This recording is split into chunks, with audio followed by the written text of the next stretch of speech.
La 4e enquête Thermomètre Solidaris s'est penchée en décembre dernier sur le rapport des Belges à l'alimentation.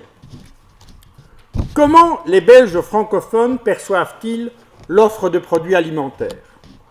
Sont-ils influencés par les messages de santé publique? Comment évaluent-ils l'impact de leur alimentation sur leur santé et sur l'environnement?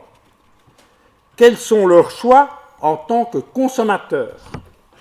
Quel est le niveau de confiance envers les différents acteurs de la chaîne alimentaire? Telles sont quelques questions qui ont été posées via Internet à un échantillon représentant 1200 personnes. Mais je voudrais attirer votre attention sur l'enseignement principal de cette enquête. Près de 2 personnes sur 3, 63% des Belges francophones, estiment que la plupart des produits alimentaires présentent un risque important, voire très important, pour leur santé. On ne s'en étonnera guère. Lasagne à base de viande de cheval, huile de palme à gogo, saumon gonflé aux pesticides, la liste des scandales alimentaires est, hélas, longue et a semé le doute dans nos assiettes. La confiance n'est plus de mise et tout le monde en prend pour son grade. Sur toute la chaîne alimentaire, de la production à la distribution, en passant par la transformation, le consommateur est dans le brouillard. Mesdames, Messieurs, je terminerai mon introduction en rappelant que si Solidaris, Mutualité Socialiste, a tenu à organiser ce colloque aujourd'hui, c'est essentiellement parce qu'en tant que mutualité, nous estimons qu'il est de notre devoir d'apporter notre contribution à l'élaboration d'un plan global et concerté pour un accès de tous à une alimentation de qualité, saine, durable et éthique. Rappelons-le, avoir accès à une alimentation de qualité est un droit fondamental, mais qui est loin d'être d'application pour tous, même dans nos pays dits riches. Et une alimentation de qualité est un levier essentiel pour une bonne santé. Tout est lié, et seule une approche systémique permettra de remédier à la problématique. Le thermomètre Solidaris, qu'il s'agisse de celui sur les adolescents ou sur le moral des Belges ou sur le stress au travail, ne dit pas réellement ce qui est, il dit ce que les gens pensent. Et parfois, c'est brutal, c'est troublant, ça peut amener du scepticisme, et pourtant, c'est comme ça que les gens vivent et ressentent les choses en lien avec les thématiques que nous abordons. S'agissant de l'alimentation, le premier constat que nous sommes amenés à formuler et à exprimer sur base de tous ces résultats, c'est que les gens, puisqu'en matière d'alimentation, on va souvent parler des consommateurs, vous admettrez avec moi que parlant d'alimentation, les consommateurs, c'est tout le monde se nourrit, tout le monde consomme de l'alimentation. Les gens sont coincés dans un message paradoxal. D'un côté, on leur dit manger, mais attention, du qualitatif.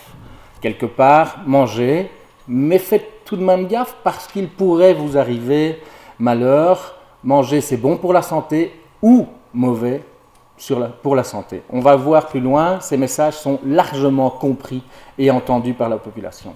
De l'autre côté, un autre message dit à peu près la même chose.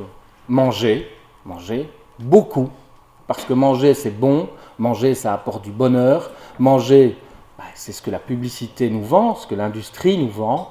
On va le voir, les dépenses publicitaires en matière d'alimentation explosent et ce n'est sans doute pas le fait du hasard. Aujourd'hui, l'alimentation, ça fait l'objet de prime time, d'émissions, en veux-tu, en voilà, dans tous les genres. C'est ce qui fait recette, si vous me permettez, ce mot. Alors, les gens, entre ces deux messages, d'une part, il faut manger, ça apporte du bonheur, et d'un autre côté, attention, ça pourrait vous apporter quelques problèmes, sont coincés. L'objet de cette enquête, c'est d'essayer de voir comment le consommateur vit dans ce paradoxe. Est-ce que la majorité, j'insiste sur le terme majorité, la majorité des produits alimentaires qu'on vous propose présentent un risque pour votre santé? On va retrouver 63% des gens qui disent oui, un risque très important ou plutôt important, contre 33% qui vont nous dire non, pas de risque selon moi. Et donc, autrement dit, les gens, monsieur, madame, tout le monde, majoritairement, se méfient quelque part de ce qu'ils mangent et, comme je le disais tout à l'heure, il n'y a pas forcément, j'ai envie de dire, il n'y a pas de possibilité d'échapper à l'alimentation, donc 2/3 de la population se méfie de ce qu'il est obligé de manger. On est face à un sentiment d'opacité et de méfiance. Tout au long de la chaîne, et j'ai envie de dire, au niveau de la production, au niveau de la transformation et au niveau de la distribution. Et donc des consommateurs qui sont dans le brouillard, puisqu'ils vont nous dire qu'au fond, ils ne savent plus très bien ce qu'ils achètent et ce qu'il y a dans ce qu'ils achètent. Ils ne connaissent pas les traitements qu'ont subis les aliments et l'origine des aliments. On a systématiquement posé la question à la population de son rapport au pouvoir public. C'est une question qu'on a traitée dans tous les thermomètres. Finalement, est-ce que vous pensez que les pouvoirs publics nous protègent en garantissant la qualité des produits alimentaires pour la santé et l'environnement? Une cote de sanction, très clairement. Seuls 9% des gens pensent que les pouvoirs publics protègent. 25% pensent le contraire. Est-ce qu'ils protègent vraiment contre les fraudes en matière d'alimentation? Et on sait que l'AFSCA, etc., sont des organes qui travaillent à cette protection. Là aussi, code sanction, 8% seulement, 35% pensent le contraire. Et enfin, un ventre mou qui est fort important. Le nombre de gens qui ne se positionnent pas par rapport au pouvoir public est souvent très important. Dans le même ordre d'idée, les pouvoirs publics n'entreprennent pas suffisamment d'actions pour protéger les consommateurs et les divers risques de l'alimentation. 55% en sont convaincus. Malgré cela, et dans tous les thermomètres on le voit, les gens attendent des pouvoirs publics, espèrent que les pouvoirs publics soient plus acteurs de changement. À cette question-ci, est-ce que vous trouvez que les pouvoirs publics ne doivent pas se mêler de l'alimentation et de laisser faire la loi du marché? C'est bien entendu volontairement que nous posons la question par la négative. Les gens ne se trompent pas. Ils sont convaincus que les pouvoirs publics doivent agir. En Belgique, y a-t-il une vraie politique de l'alimentation? Là, 30% des gens ne le pensent pas. Et donc une attente profonde, mais aujourd'hui non rencontrée, avec une population qui est quelque part frustrée de l'activité et des actions des pouvoirs publics. Encore faudrait-il qu'on leur donne la confiance nécessaire. Ce sont avant tout les personnes avec les revenus les plus bas et les moins scolarisés qui se sentent les plus démunis face à la cacophonie de l'offre alimentaire et des messages qui l'entourent. Et on sait aussi que ces populations sont aussi les candidates toutes trouvées au surpoids, à l'obésité et au grand chelem des maladies de société qui y sont liées, donc le diabète de type 2, l'hypertension, les maladies cardiovasculaires et certains cancers.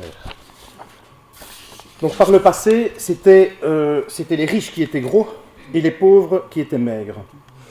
Si c'est encore le cas dans certains pays les plus pauvres, dans les pays développés et dans les pays émergents, bien c'est en fait maintenant le contraire qu'on a tendance plutôt à observer. Pourtant, l'obésité n'est pas une fatalité des sociétés modernes et riches. Donc c'est plutôt lié aux écarts de revenus entre les plus riches et les plus pauvres. Donc ce qui agit, ce n'est pas trop le produit intérieur brut par habitant, ce sont les différences de revenus, donc vraiment les inégalités sociales. Donc plus les inégalités de revenus sont importantes, plus la prévalence de l'obésité est élevée. Donc c'est qu'en réalité, si les taux d'obésité sont liés à l'éducation et aux revenus, ils le sont plus fortement encore au sentiment que les gens ont de leur statut dans la société. Donc lutter contre l'obésité, améliorer l'accès de tous à une alimentation de qualité, cela passe donc avant tout par une réduction des inégalités sociales. Une politique intégrée de l'alimentation pour laquelle plaide Solidarisme, Mutualité Socialiste devra donc largement tenir compte de ce facteur. Et d'ailleurs, plusieurs recommandations de notre livre blanc vont évidemment dans ce sens. On sait que les gens pauvres et peu scolarisés se nourrissent moins sainement, mangent par exemple moins de fruits, de légumes, de poissons, plus de plats préparés, trop gras, trop sucrés, trop salés, sont plus fréquemment obèses et malades de mal manger. Mais augmenter leur pouvoir d'achat n'améliore pas nécessairement leur comportement alimentaire. Les informer, les éduquer, j'aime pas le mot, je le cite exprès, les sensibiliser, leur expliquer les fondements de la nutrition et les règles de la diététique non plus. Les choses sont beaucoup plus complexes. Dans le domaine de l'alimentation, à côté de la nutrition, la psychologie, les neurosciences, eh bien, je crois que la sociologie et l'anthropologie peuvent nous aider à mieux comprendre pourquoi et comment les choses se passent. Donc sans prétendre du tout à l'exhaustivité, je vous propose quelques éléments à prendre en compte au niveau donc, sociologique et anthropologique. Mais d'abord, le fait que l'intégration des normes révèle des appartenances sociales. Donc, en fonction de la place que l'on occupe dans les strates socio-économiques, nos réactions face aux normes sociales et de santé varient, allant d'une intégration active à une réaction de rejet, en passant par l'indifférence ou le fatalisme. Pour certains groupes de population, les pratiques alimentaires éloignées des normes de santé publique constituent une forme de dernière liberté, quelque part, face au cumul d'autres contraintes économiques et sociales, manque d'argent, sentiment de précarité et d'absence de reconnaissance sociale. L'inculcation de principes se heurte à la valorisation de l'abondance, fuse de produits très bon marché et de piètres valeurs nutritionnelles. La trajectoire socio-économique joue aussi ici un rôle très important. La consommation alimentaire permet, par exemple, quelque part de participer à la société de consommation et de s'y intégrer. Consommer des produits industriels constitue une sorte de preuve de cette participation à la société de consommation. La compréhension même des normes nutritionnelles et leur mise en application de manière plus ou moins conforme dépendent fortement des représentations que les groupes sociaux ont de l'alimentation et du corps et aux liens qu'ils font ou non entre santé et alimentation. Enfin, alimentation et activité physique sont fortement dépendants du statut socio-économique dans l'enfance, donc notamment en lien avec la profession du père, parfois davantage même que du niveau d'études et des revenus actuels de la personne concernée. Donc ce tout petit éclairage socio-anthropologique nous pousse, me semble-t-il, à reconsidérer, sinon la réalité, à tout le moins l'universalité de la liberté de choix des consommateurs mangeurs.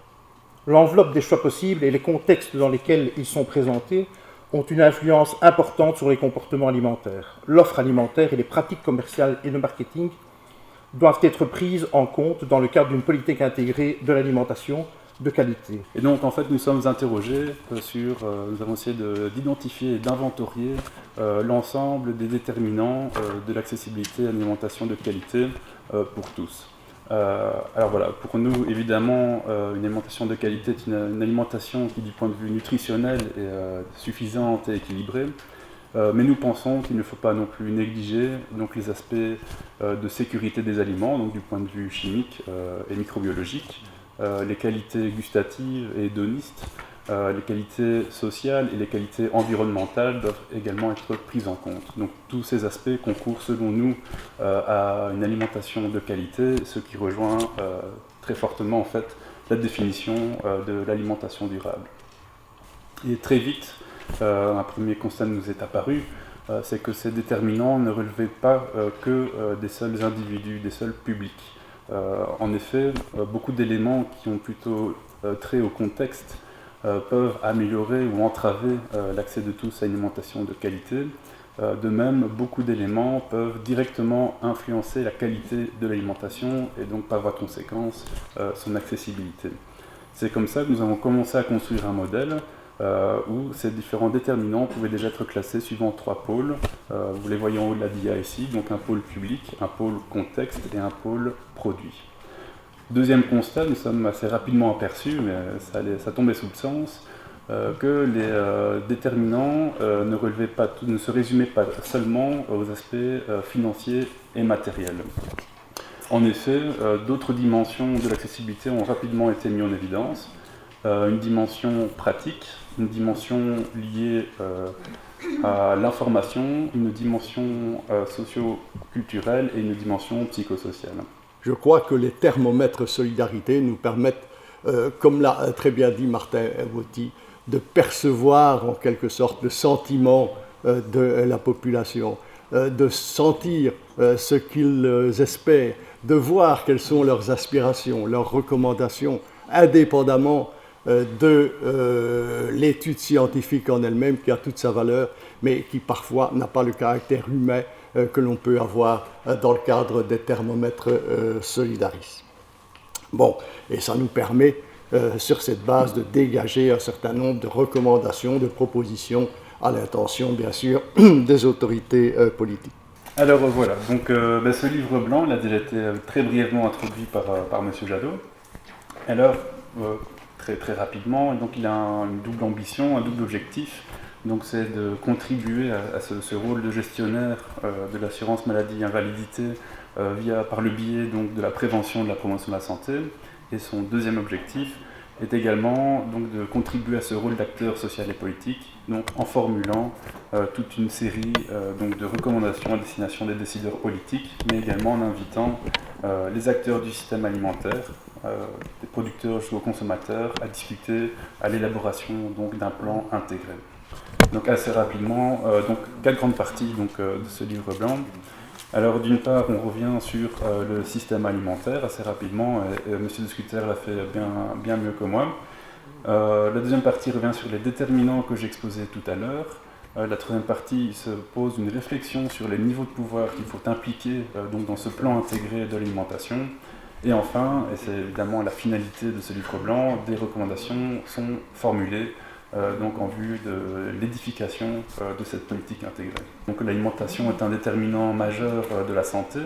Ça a été dit à plus d'un titre, ce domaine de consommation est fortement marqué par les inégalités sociales.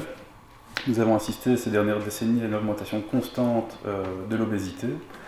Le constat est fait que le système alimentaire actuel n'est pas durable.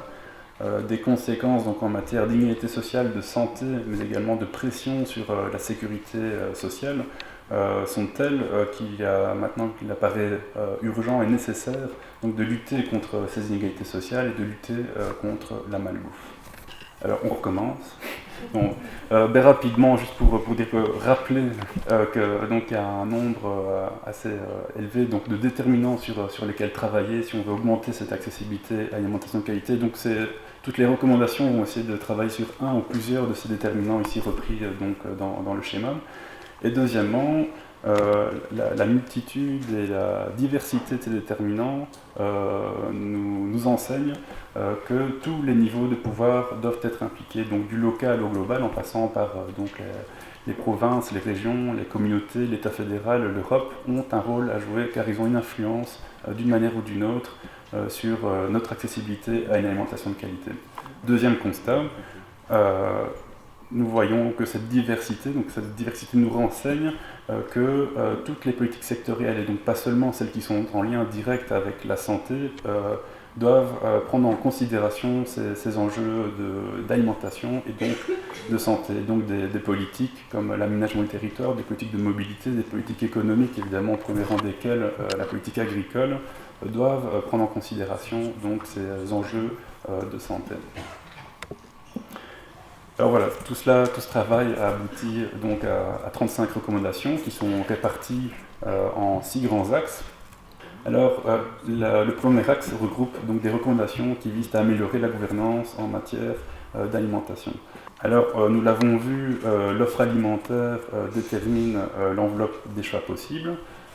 Et donc, ce deuxième grand axe regroupe des recommandations qui visent à amener l'industrie agroalimentaire donc à améliorer la composition nutritionnelle de ces produits, à améliorer l'information qui est fournie, et enfin à garantir également la sécurité alimentaire. Troisième axe regroupe des recommandations qui visent à promouvoir des productions alimentaires locales de qualité, de saison, mais également des recommandations qui visent à améliorer, favoriser la transition vers une agriculture plus durable. D'autres recommandations qui portent sur la lutte contre la standardisation des produits, sur la perte de la saveur des aliments. Quatrième axe, et je suis content de voir que M. de Sutter l'a bien mis en avant, c'est que l'offre dans les collectivités constitue un levier puissant et souvent utilisé pour favoriser donc, cet accès à une meilleure alimentation et aussi favoriser en quelque sorte cette transition vers une alimentation durable. Enfin, avant-dernier axe, le chiffre que j'ai cité tout à l'heure de 200 000 personnes donc, qui ont recours quotidiennement à l'aide alimentaire indique qu'il y a une attention particulière à porter au public précarisé. C'est pour ça que cet axe regroupe des recommandations qui recommandent donc, un renforcement, une amélioration et une reprise en main par l'État, même si certains sont dubitatifs. L'État doit se réapproprier la question et donc améliorer la protection sociale afin de garantir et d'améliorer l'accès à l'alimentation de qualité pour tous. Et étant donné que cette aide alimentaire existe, cette situation d'urgence existe et qu'il faut y répondre, des formulations, des recommandations sont également formulées pour améliorer, pour soutenir cette aide alimentaire et pour aussi améliorer sa qualité tant que possible. Et enfin, évidemment, agir au niveau donc, des publics, des individus est évidemment important. Ça a été rappelé également, et donc nous formulons certaines recommandations en matière d'information, sachant que ces informations ne doivent pas être ressenties comme des injonctions, mais qu'au contraire, certains leviers peuvent être actionnés comme celui du plaisir ou de la convivialité. Nous pensons que les prestataires de soins et les travailleurs sociaux ont un rôle à jouer, notamment par leur contact direct avec les familles. Et enfin, des recommandations sont formulées en vue de redévelopper une culture alimentaire, de réamorcer la transmission familiale, donc des savoirs culinaires notamment, par le biais notamment de jardins collectifs individuels, et également une attention portée sur la lutte contre le gaspillage.